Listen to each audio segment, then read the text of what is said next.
Hello everyone. Today we are going to start Kingdom Protista.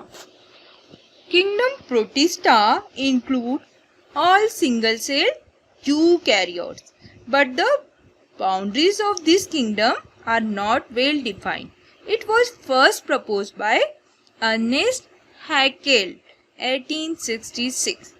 Okay, so Kingdom Protista में हमने single cell eukaryotes को रखा है and well defined nucleus and other membrane bound organism भी इसमें present होते हैं एंड सम है फ्लेजिला और सीलिया. कुछ ऑर्गेनिज्म के पास फ्लेजिला और सीलिया भी प्रेजेंट होता है जो एक लोकोमोटिव ऑर्गन है जो उन्हें मूवमेंट में हेल्प करता है लाइक दिस यूग्लिना. ठीक है, हम यूग्लिना को इसके एग्जाम्पल में रख सकते हैं.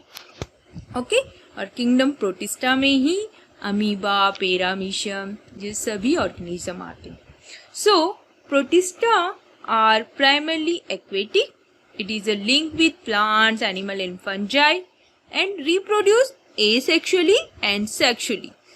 Cell fusion and zygote formation. Okay, so student अब हम बात करेंगे किंगडम प्रोटिस्टा के क्लासिफिकेशन की. किंगडम प्रोटिस्टा को 5 ग्रुप में क्लासिफाई किया गया है.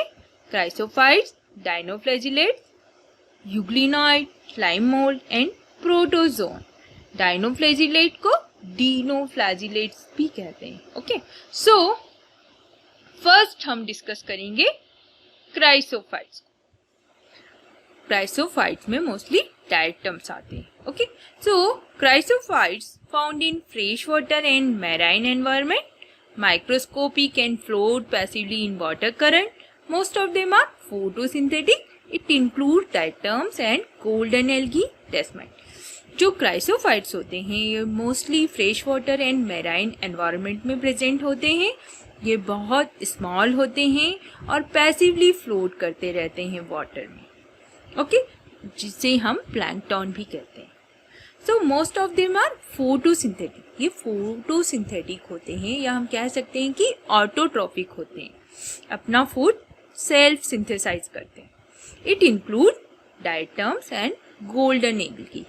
गोल्डन एल्गी को हम डेस्माइट भी कहते हैं. ओके, सो जो क्राइसोफाइट्स या डायटम्स होते हैं they have siliceous cell wall forming 2 thin overlapping shell which fit together as in a soap box. Diatoms are the chief producer in the ocean. Okay, जो डायटम्स होते हैं, डायटम्स जो होते हैं इनका स्ट्रक्चर सोप के जो बॉक्स होता है जिसमें हम साबुन रखते हैं, सोप बॉक्स के जैसा होता है. इसमें जो इनकी बॉडी के ऊपर सेल वॉल होती है वो क्या होती है, ओवरलेप होती है एक दूसरे के ऊपर. ठीक है, 2 thin overlapping शेल. 2 शेल जो होती हैं वो एक दूसरे के ऊपर ओवरलेप होती है और इस तरह फिट होती है जिस तरह एक सोप बॉक्स होता है. और इनकी जो सेल वॉल होती है इसमें बीच बीच में सिलिका होता है. ओके, इसीलिए हम इसे क्या बोलते हैं, सिलिशियस सेल वॉल. और जो डायटम है इन्हें पर्ल ऑफ ओसिन भी कहा जाता है. क्यों? क्योंकि diatoms have a shining silicified two wall covering. Okay, जो सिलिका होता है ये शाइन करता है और इसलिए पर्ल ऑफ ओसिन हम डायटम्स को बोलते हैं. So diatoms have a shining silicified two wall covering because of their distinctive cell wall. These are sometimes called the pearl of ocean. Diatoms are the chief producer in the ocean. इन्हें ओसिन के chief producer कहा जाता है. क्यों? क्योंकि ये food chain जो होती है उसके फर्स्ट कंपोनेंट होते हैं. या हम कह सकते हैं कि फूड चेन को स्टार्ट कौन कर रहा है, डायटम. इसलिए इन्हें चीफ प्रोड्यूसर करते हैं.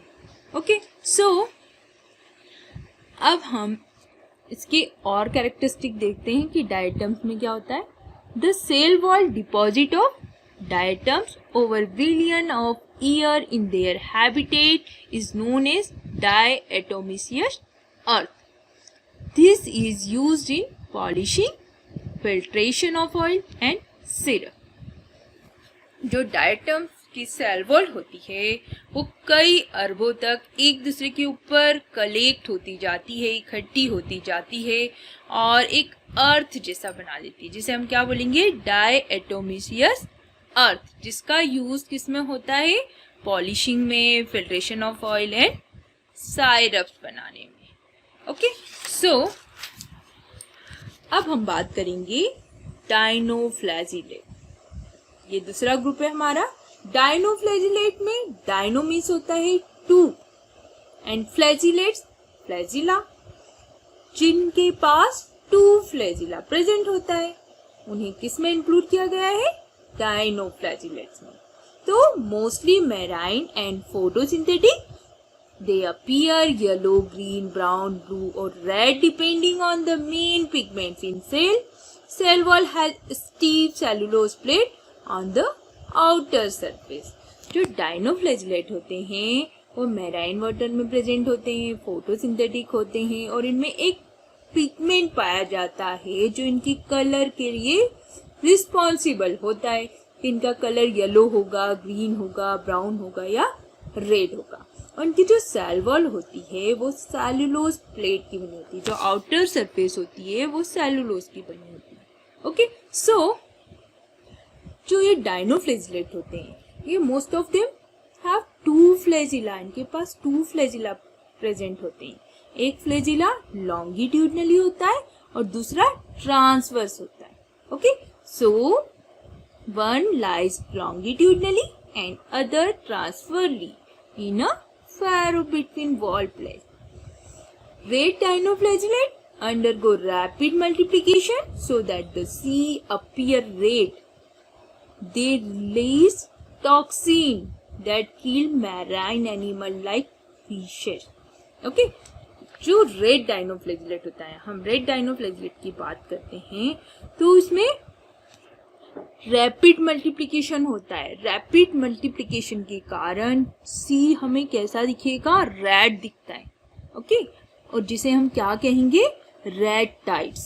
इसे रेड टाइड्स के नाम से भी जाना जाता है। इतना मल्टीप्लिकेशन फास्ट करते हैं कि वो पूरा सी हमें रेड दिखने लगता है और एक तरह का टॉक्सिन रिलीज करते हैं जो सी में रहने वाले एनिमल्स के लिए बहुत हार्मफुल होता है, लाइक फिशेस। ओके, ये उन्हें किल कर देता है। ये टॉक्सिन जो होता है उनके लिए बहुत हार्मफुल होता है और उन्हें किल कर देता है। ओके, सो अब हम बात करेंगे यूग्लिनॉइड्स के बारे में। तो euglenoids mainly fresh water organism है and found in stagnant water. कहाँ पाया जाता है, रुके हुए पानी में। Instead of cell wall, they have a protein-rich layer called pellicle. इसमें एक protein-rich layer होती है ऊपर, जिसे हम क्या कहते हैं, pellicle. It gives flexibility to body. They have two flagella, a short and long one. Okay? इसके ऊपर जो प्रोटीन की रिच लेयर होती है उसे हम बोलते हैं pellicle, जो उसे फ्लेक्सिबिलिटी प्रदान करती है, लचीलापन प्रदान करती है। ओके, एंड दे हैव, इसके पास टू फ्लैजिला होते हैं, एक लॉन्ग होता है और एक शॉर्ट होता है। लॉन्ग फ्लैजिला तो विजिबल होता है बट शॉर्ट फ्लैजिला इसकी बॉडी के अंदर होता है, वो हमें दिखाई नहीं देता है। ओके, सो स्टूडेंट, जो यूग्लिनॉइड्स होते हैं वो फोटोसिंथेटिक होते हैं और हाइड्रोट्रोप्स भी होते हैं। ओके, दोनों तरह का न्यूट्रिशन शो करते हैं। They are photosynthetic in the presence of sunlight and in the absence of sunlight they behave like heterotrophs by predating on other organisms. The pigments are identical to those of higher plant. Example, Euglena. जो Euglena होता है वो दिन में तो photosynthetic process करता है, अपना फूड खुद बनाता है, बट रात के समय ये हेटेरोट्रॉप्स हो जाता है और शिकार करता है। ओके, ऑर्गेनिज्म को पकड़ता है और उसका फीड करता है। ओके, सो यूग्लिनॉइड का एग्जाम्पल आपको पता है क्या होगा, यूग्लिना। अब हम बात करेंगे स्लाइम मोल्ड की। Slime mould, they are saprophytic protista. The body moves along decaying twigs and leaves, engulfing organic material. Under suitable condition, they form an aggregation called plasmodium. It may spread over several feet. जो slime mould होता है ये dead और decaying matter को feed करता है, okay और इसकी जो body move along decaying twig, जो खराब पदार्थ होते हैं, सड़ी गली टहनियाँ होती हैं, वहीं पे इसकी बॉडी क्या करती है, ग्रो करती है। Under suitable condition they from a aggregation, ये इकट्ठा हो जाते हैं और क्या बनाते हैं, प्लाज्मोडियम। एंड इट में स्प्रेड ओवर सेवरल फीट, कई दूर तक फैल जाते हैं, ये स्प्रेड हो जाते हैं, okay. So under unfavourable condition, जब अनफेवरेबल कंडीशन आती है तो जो प्लाज्मोडियम होते हैं वो डिफ्रेंशिएट हो जाते हैं and from fruiting body bearing spore eight there tips. Unfavourable condition में ये फ्रूटिंग बॉडी बनाते हैं, उनके टिप पर एक स्पोर जैसी स्ट्रक्चर होता है, स्पोर लाइक स्ट्रक्चर होता है इनके टिप पर, okay. And spores have true walls, they are highly resistant and survive for many years. Spores are dispersed by air current, जो स्पोर्स होते हैं वो डिस्पर्स्ड होते हैं या फैलते हैं किससे, एयर करंट, जो हवा तेज चलती है, हवा की धारा से वो क्या हो जाते हैं, डिस्पर्स्ड हो जाते हैं, ओके। सो अब हम बात करेंगे प्रोटोजोन की। Protozoan, they are heterotroph, predator और parasites, they are primitive relative of animal. Group of protozoan, amoeboid, protozoan, flagellate, protozoan, ciliated protozoan and sporozoan. Okay, हमने 4 ग्रुप देखे प्रोटोजोन के, amoeboid protozoan, flagellated and ciliated and sporozoan. तो first हम discuss करेंगे amoeboid protozoan। जो amoeboid protozoan होते हैं वो live in fresh water, sea water or moist soil. They move and capture prey by putting out pseudopodia, are called as false feet. Example, amoeba, marine form have silica shell on other surface. Some are parasite. Example, ant amoeba. Okay जो amoeba होते हैं वो mostly आपको कहाँ मिल जाएंगे, सी water में, moist soil में, है ना। और इनके पास स्यूडोपोडिया होते हैं जिनसे वो क्या करते हैं, एनिमल किसी भी प्रे को कैप्चर करते हैं, ऑर्गेनिज्म को क्या कर लेते हैं, कैप्चर कर लेते हैं, ओके। अब हम बात करते हैं फ्लैजिलेट प्रोटोजोन के बारे में। जो फ्लैजिलेट प्रोटोजोन होते हैं वो फ्री लिविंग और पैरासाइटिक होते हैं एंड दे हैव फ्लैजिला, इनके पास क्या होते हैं, फ्लैजिला होते हैं and parasitic from cause disease like sleeping sickness. ये क्वेश्चन अधिकतर पूछा जाता है कि कौन सी डिजीज कॉज करते हैं ये, तो स्लीपिंग सिकनेस। एग्जाम्पल ट्राइपेनोसोमा, जो ट्राइपेनोसोमा होते हैं वो स्लीपिंग सिकनेस डिसीज कॉज करते हैं, ओके। सो हमारा नेक्स्ट है ciliated protozoan. Ciliated protozoan aquatic, actively move using cilia हैं। They have a cavity that open to outside due to the movement of cilia. Water with food enter into gut. Example इसका है पेरामीशियम, okay. पेरामीशियम में छोटी छोटी सी बाहर structure, hair like structure है, हम क्या बोलते हैं, सीलिया, ओके, जो क्या करता है, इसके मूवमेंट में हेल्प करता है। अब हम बात करेंगे प्रोटोजोन की।